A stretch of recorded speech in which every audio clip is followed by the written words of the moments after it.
한 개인이 가지고 있는 신체적 매력은 그 사람의 건강과 밀접한 관련이 있다라는 주장을 제기하는 연구들은 굉장히 많이 있습니다. 그리고 이러한 주장들은 진화론적 관점을 가지고 있는 많은 과학자들에 의해서 하나씩 둘씩 확인이 되어지고 있죠.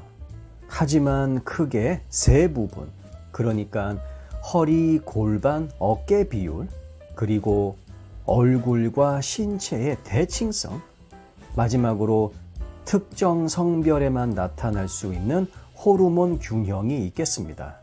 하지만 이 중에서 얼굴과 신체의 대칭성은 그 중요성이 가장 크다라고 볼 수 있죠.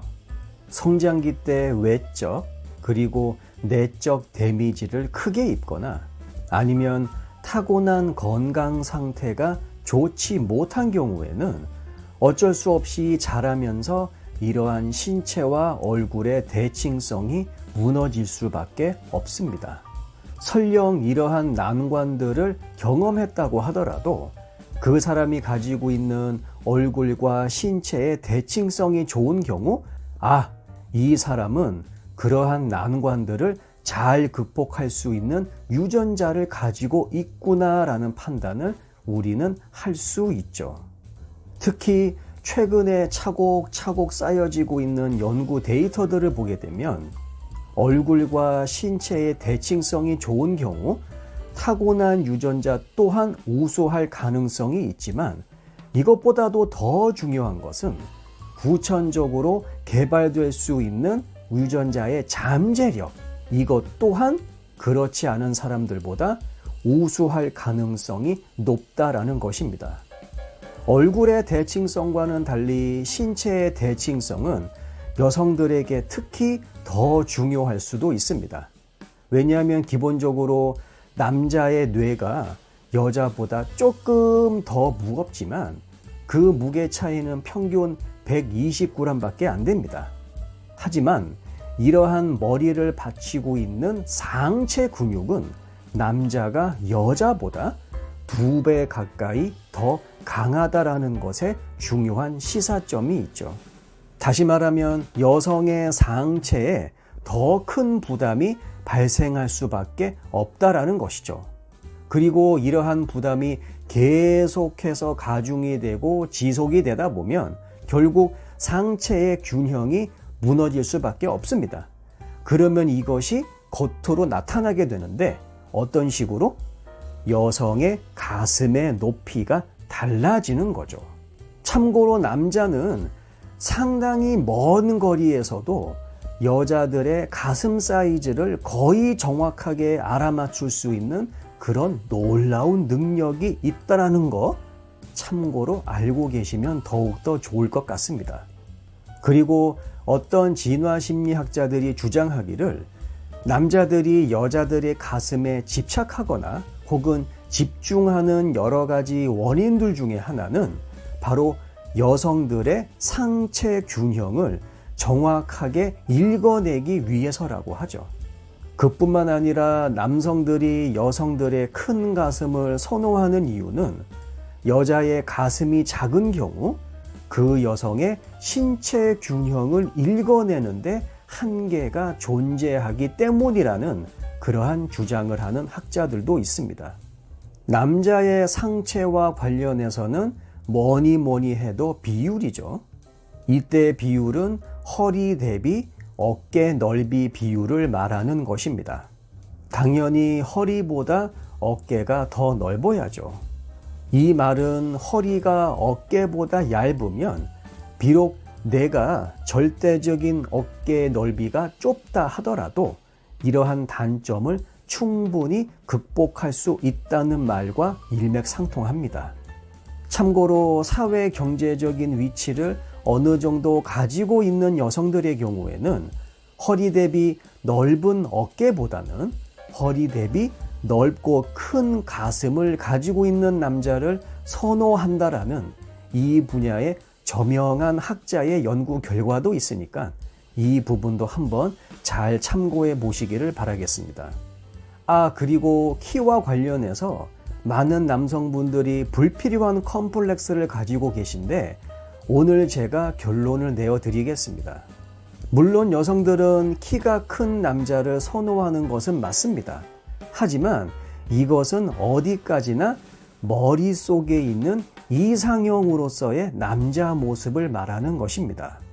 실제 남자의 키가 가지는 매력에 관한 20세기 그리고 21세기 다양한 연구 결과들을 종합해 보면 인터뷰나 아니면은 설문조사를 할 때는 키가 큰 남자를 선호한다고 그리고 좋아한다고 말하는 여성들의 비율이 압도적으로 많습니다.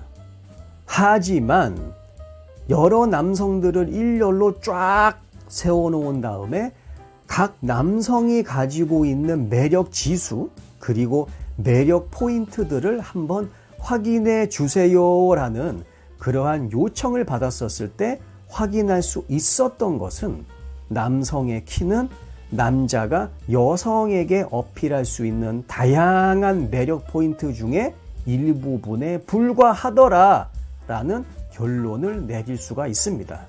그리고 무엇보다도 실제 현실에서는 남자는 자기보다 크면 된다라고 말하는 여성들이 압도적으로 많습니다.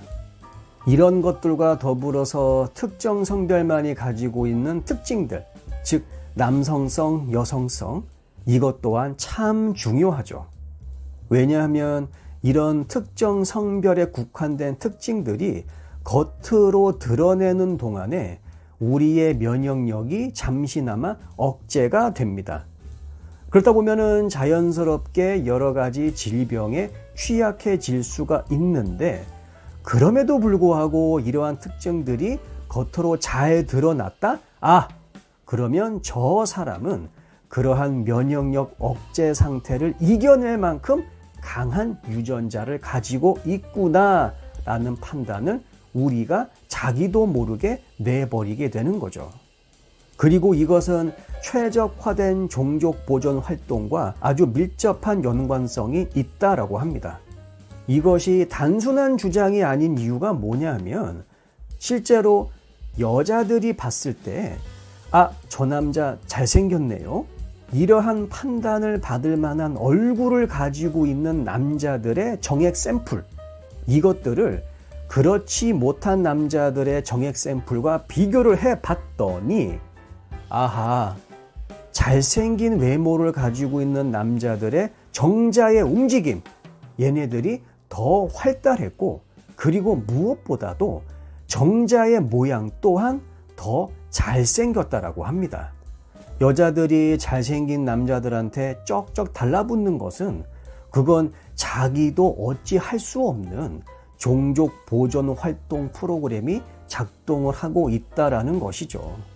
사실 우리가 이성을 선택할 때 이러쿵 저러쿵 이지가지 여러 가지 다 따진다고 하지만 결국 남자나 여자가 본질적으로 가지고 있는 생화학적인 신호, 이것을 무시하기는 참 어렵습니다. 왜냐하면 이런 것들은 다시 말하지만 그 사람의 건강과 어쩔 수 없이 많은 관련이 있기 때문이고 우리는 당연히 건강한 사람과 인연을 맺고 싶어 하죠. 결국 우리는 건강한 이성에게 자동적으로 끌리게 되어 있고 그리고 우리는 이러한 건강한 이성을 잘 찾아내는 능력을 이미 가지고 있습니다. 동시에 나 자신부터 과연 내가 건강한 짝이 될 수 있는지 없는지 그것부터 한번 잘 따져보시고 부족한 부분이 있다면 얼른 오늘부터 메꾸는 노력을 해야 되겠죠. 긴 영상 끝까지 시청해 주셔서 감사합니다.